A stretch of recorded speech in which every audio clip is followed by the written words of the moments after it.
I could have a lawsuit like all the other Apple leakers, which is my theory as to why it's been so slow news-wise. I think everybody saw those letters. Did you see what Kang posted on Weibo? He's directing stuff to Tim Cook now? That's funny. That's funny as fuck. Okay, but did you see what was also in that same post? He was like, he said some like rumor in it, and I was like, is this his way of confirming something? It was something weird. Now I need to go like find out what he said. Yeah, I vaguely saw it when I woke up today. I don't know where I saw it though. I think somebody may have tweeted it out. Sammy Faithy. Oh yeah. Sammy did that. So Twas him. Weibo doesn't work. Twitter.com/ is it Sammy Faithy? Sammy Faithy. Faithy. Something like that. Yeah, I saw that like when I first woke up, and it was like a paragraph response. Yeah. Kang. He tweeted. Okay, he said, "Sorry, I can only reply to you for all questions related to Apple products. Please call 400-666-8800 for Apple's future product direction. Please email tcook@apple.com." Because somebody said, "Mr. Kang, I heard that the Mac released in October will have an M2 chip." And then he was like, "Sorry, I can only reply to you and not comment on this," basically. Huh. So they got Kang really good. They didn't even do anything. Like, he wasn't even doing anything. Well, maybe Kang was obtaining stuff illegally. I'm not sure. Yeah, we don't know. Yeah. Well, do you remember, I don't think we ever said it publicly, so maybe we don't say it publicly, but remember our theory about Kang, what was happening? Like how he was getting certain information? Yeah. Maybe he was getting it illegally? Because maybe for the information he had, he would be in possession of something. You know what I mean? Yeah. Yeah, I think it could have potentially been illegal. So they could have scared him with that. That's like true. The one or two, maybe possibly alleged illegal things that he did. They were like, if you don't stop all of it, even the sort of like innocent stuff that we don't have any legal stance over, we'll come after you for the thing that we do have a legal stance over. It's a good point. These leakers that are, our livelihood, I think they're being silenced by Daddy Apple. They're being silenced. I mean, okay.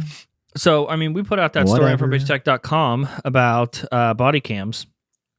And Mark Gurman said, that's obviously not true. I love Mark Gurman's responses. Like, and everyone's like, what do you have to say about this, John?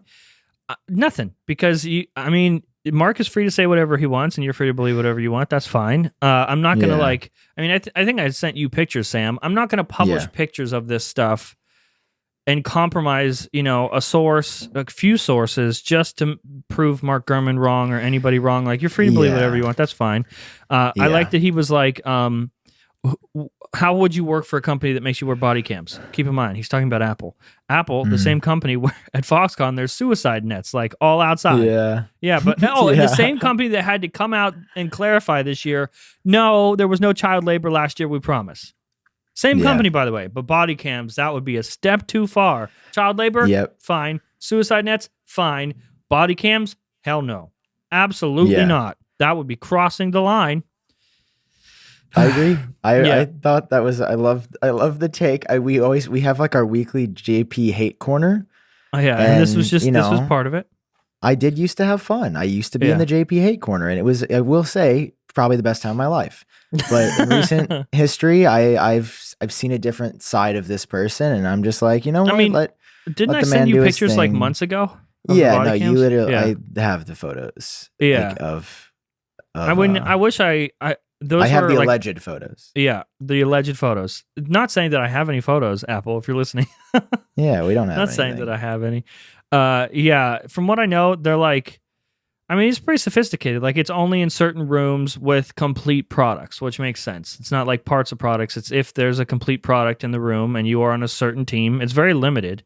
That's crazy. Then the cameras are on until you leave the room. Obviously, when you leave the room, like if you want to use the bathroom or whatever, the bathroom's not in the same room as the fucking products. Like you take it off and you dock it before you go to the bathroom. People are like, "What crazy?" People are like, "They can't make more body cams in the bathroom." Or like, "What happens if you got to go to the bathroom?" These are specialized rooms with complete prototypes. Those are the only rooms that you're required to wear a body cam. It's not like you go to work and you show up with a body cam strap and you it walk. on. Yeah, you just walk through the whole place and you go to the bathroom with the body cam and Anyway, it seems like it's working. It seems like their crackdown on leaks is is working. And those that body cam thing is like obviously a direct response to people like me getting images. Yes. That I turn around and send Sam.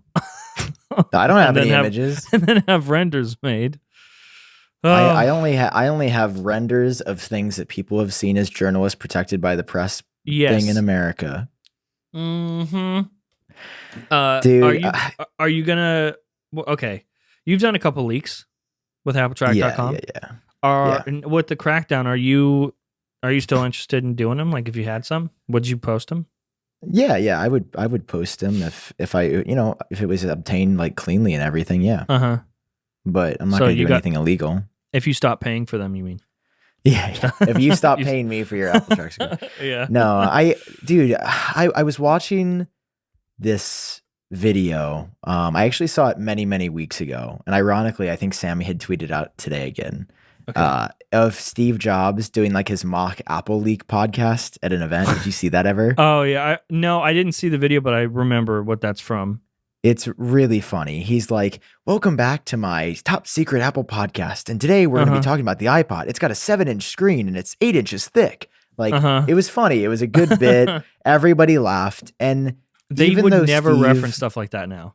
That's what I'm saying. Even though Steve was notoriously like despising and hated leaks, I just wish Apple would have more fun with it. Now, I'm not telling them to do what Google does, which is just reveal the phone 7 months early. I don't actually think, I think that backfires because they get a bunch of buzz. I'm surprised they didn't do that with the Pixel 6 after those renders came out.